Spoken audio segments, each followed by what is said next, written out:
Welcome to the sound testing room of Husqvarna just outside Salzburg. It's a truly amazing place, and we have this new bike. Now, the e-mountain bike world has become used to the bikes looking a little bit like mountain bikes in terms of their silhouette. But Husqvarna certainly are not being apologetic with their approach to this new bike, the MC6.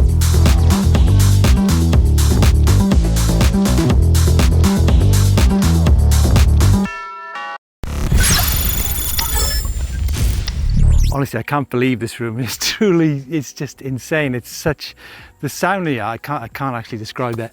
Anyway, I'm getting distracted. What about this bike? Well, this bike is very much a design statement from Husqvarna, and they're actually using it as a blueprint for future development. And that's coming from a brand which pretty much are pioneers of two-wheel, whether it be in bicycles from, I think, 1896, or indeed motorcycles from the turn of the 20th century.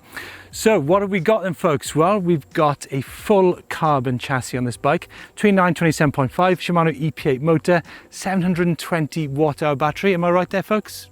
Yeah, 720 watt-hour. Sorry, just getting clarification on that. But I think one of the standout features of this bike is the way they've tilted the motor in the frame there, and there's a definite distinction between the front end of the bike and the back end, but we'll go into detail on that a little bit later. Now, as you can see, the biggest change to this bike is the shape of the front end, and all the structural stiffness actually comes from this part of the bike. As you can see, there's a very distinctive split line down the middle of the bike there, but it's the way they've tilted that Shimano EP8 motor. They've slotted in that 720 watt-hour battery. There's some very cool features in terms of the fittings down in the removal area. We'll go into that a little bit later. But I think what they've done here is they've tweaked the geometry to make a more comfortable and a more confidence-inspiring bike. Okay. Do you want to go into the numbers? I can do, because obviously I'm obsessed with geometry. We've now got a 445 chainstay. We've got a 343mm bottom bracket, 77 seat-tube angle. And, you know, as you guys will know, if you've got a steeper seat-tube angle, that's going to transfer more pressure forward, which puts more pressure on the front tyre, which means a more stable climbing position on the bike. We've got a 65-degree head angle, and the sizes, really cool sizes on this bike. I think the XL comes in at like 500mm, which means it's great for riders over 6 foot tall. Now, you've heard me talking about the bike enough. What about the words from the man himself, the designer of the MC6, Alex Tuspas? Did I get that right? Yes, perfect. That was perfect. Now, Alex, it's a design statement for sure, and you're certainly not apologetic in showing off the motor and parts like that, are you? Yeah, I mean, that's an e-mountain bike, and we deeply believe if you ride an e-mountain bike, you should see the technology. We see no point in hiding the technology. If you don't want an e-bike and you're shy, then take a normal bike. So this is the reason why we proudly show the technology and mostly the motor. Now, you talked about how the kinematics have changed on this bike, the geometry has changed. You talked about some subtle things about the pressure on the front and the rear wheel. You talked about the downward pedal forces on the bike. But the geometry numbers, the fine detail does matter. So what was the R&D behind getting those numbers right? First up, what we do not believe really in is just working on geometry tables. So we have, of course, the basic geometry we developed, but the most important thing is we built a very early stage rideable prototype, because you have the kinematics, the geometry, the way you ride it, the motor setting, even the point of gravity, all they play together and then create a certain kind of riding experience. Is it agile? Is it a fast bike? Is it a slow bike? And that is how we worked on it. And most importantly, understand is first working on the riding experience and then working on the design of the bike. So technology comes first, and the design is something we put on top of it. Yeah, I mean, you know, creating an agile bike, an agile e-mountain bike is not an easy thing, is it? It is definitely not an easy thing. Simply because you always have to make trade-offs, and you have a lot of target conflicts. For example, is it very agile and very agile in terms of turning, but the essence of e-mountain biking is going uphill. And going downhill, you have to be very agile, and if you go on trails, but going uphill would mean having a bit longer wheelbase. If it is too long, you will sacrifice the agility. If it's too short and too much pressure on the rear wheel, you will have a hard time peeling up. And that is finding the sweet spot of it, and this is something you just can do not by numbers. This is what you have to try out. So you're confident then, Alex, that you created the ultimate all-round e-mountain bike package? I would say yes, but of course, what do you expect me to say now? No, but that was the goal, frankly speaking. And if it really is, that is what each rider and you guys simply have to feel by yourself. Alex, me and you can talk about supportive and lively all day, but what does it actually transfer to out on the trail? What is actually happening there?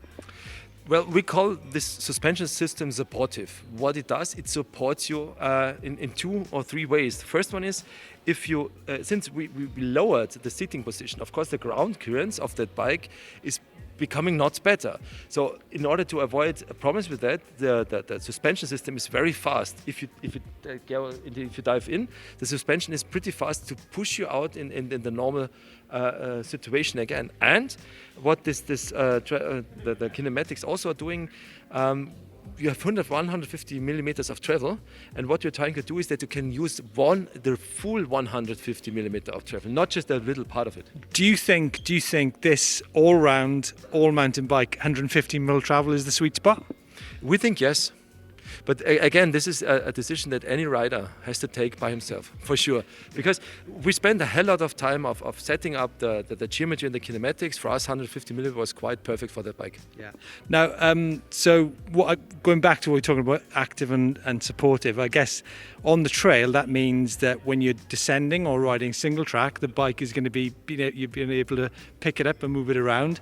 And also, because it keeps the bike higher on the rear, that means the climbing position on technical terrain is going to be better, right? Yes. I mean, that's it. First up, it pushes you back out if you are after a jump, and it keeps always the position as high as possible, even as you said in turns or even uphill, because it doesn't sink in. Because that would create quite a problem, because your center of gravity would move back and would create some kind of a situation that the front is lifting. So I know, I kind of see where your answer might go with this from, but do you think that e-mountain bike engineers and designers are getting to a closer, it's taken 20, 30 years for mountain bikes to get to a certain sort of optimum geometry. Do you think the e-bike world is slowly getting towards the optimum geometry in a mid-travel bike? Yeah, slowly, because I'm quite surprised that a lot of our colleagues, they have, if you ask them what's the essence of e-mountain biking, they say, yeah, well, going downhill. No, it's not, because downhill you don't need a motor. It's uphill. Yeah. If you want to have a bike, I mean, with a motor, like this performance bike, uphill is the new thrill. It's the experience per se, and you have to work on a bike that's able to climb steeper hills, because that is fun. Yeah. That is coming with an e-mountain bike. This is this liberation of the e-mountain bikes that they can offer. Yeah, I think, and as journalists probably are responsible for communicating that message as well. And sometimes it's how does the bike descend, whereas, like you say, it's about more than that, folks, not just going downhill. Thanks, Alex. You're welcome. Now, an e-bike should react with the rider in all situations. So Husqvarna have gone for an all-new kinematic on this bike, and they say they wanted an active and lively eMTB, and I can't tell you how happy I was when I saw those words on paper. I haven't ridden the bike yet for sure, but I think in theory this is set to be quite a game-changing bike in both visual and reactive ways out on the trail. What about some more details then? Now, obviously, with those changes to the geometry, we've now got a rider position which is now lower and more centrally placed. Now, Husqvarna call it the biomechanical advantages to the bike, to its geometry, if you like. So I think what the idea is the rider is now pedaling downwards on the pedals rather than forwards, and I can see that makes total sense. Now, not only have they made a bike which is agile, they've actually made it supportive too. And what that means is that the bike doesn't sink or sag into its travel too much. It's a very supportive bike. But what I'll add to that is that the rider still needs to be responsible for such things as setting the right shock pressure and also the pedal management when you're out on the trail. But yeah, like I said, it's definitely an all-round, all-mountain bike for sure. Let's turn now then to the motor on the bike, the Shimano EP8.